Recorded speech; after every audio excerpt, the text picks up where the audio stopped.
to our final topic. The AT50 Index has been launched at the London Stock Exchange, aiming to bring public market discipline to Africa's largest private technology companies. The rules-based benchmark applies consistent criteria to late-stage firms that have historically sat outside traditional capital market frameworks.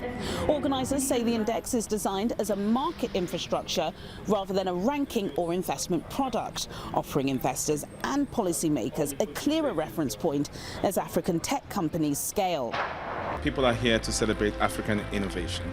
What is happening today is we're launching the African Tech 50 Index, right? It's a rules-based index, composite index that benchmarks Africa's most privately scaled companies.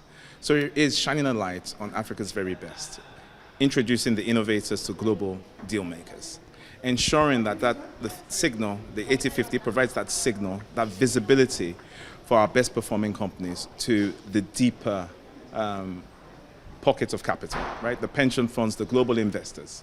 The ability for anyone in any corner of the world, be it Seoul, be it in Canada, somewhere in San Francisco, you don't have to have those relationships with the companies involved, but you have access to information on these companies. Now that information, as we saw in early stage startup investing, the more the world knew about our technology companies, the more money flowed in. So it's pretty much the same thing that we're saying about our later stage companies.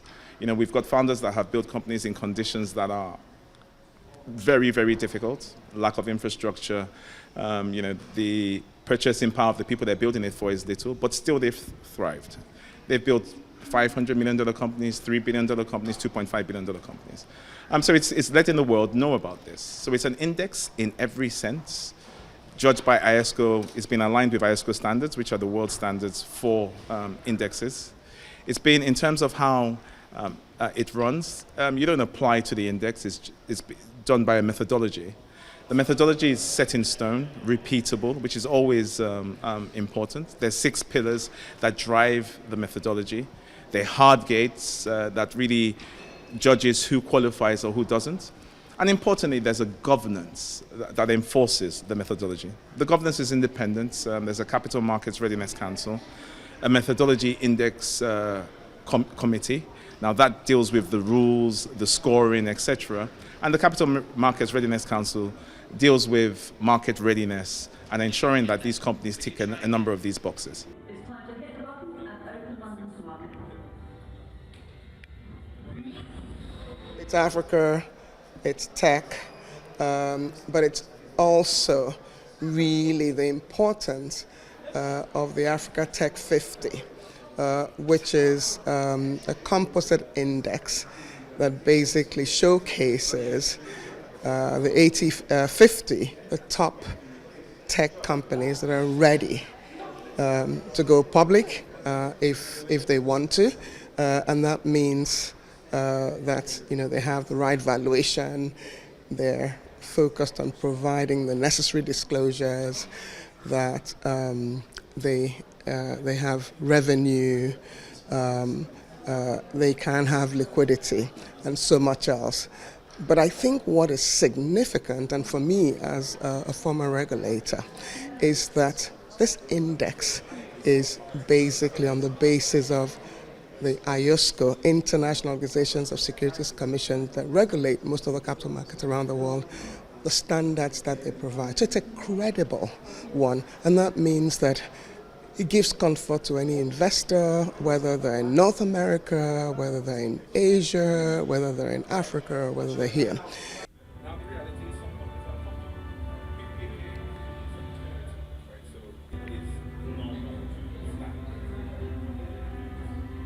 Bite and other people have put together the AT50 Index, and this is a first step for us to try and unearth and provide a really, really interesting structure for identifying the top 50 African tech companies.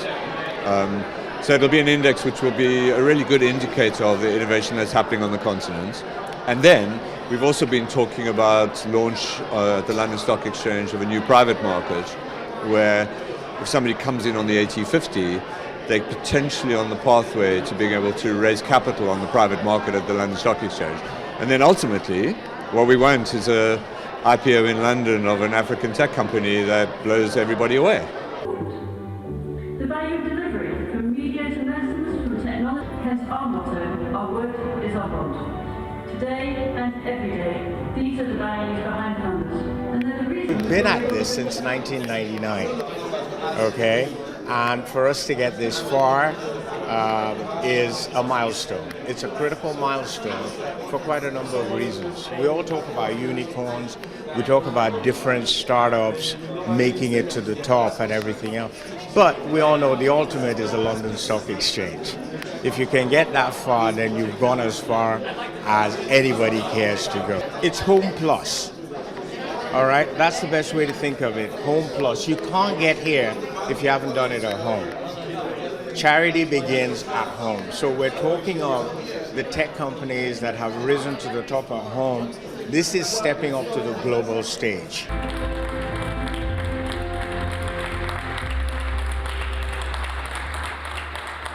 I think it's exciting just because, you know, it gives a lot of awareness to African companies.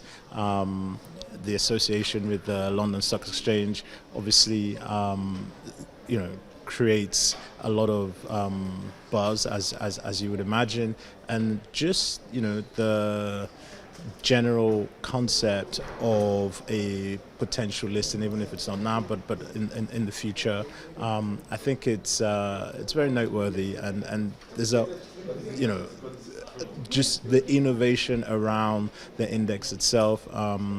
I think it's you know, very commendable. Really great work that's been done by, you know, the organizers.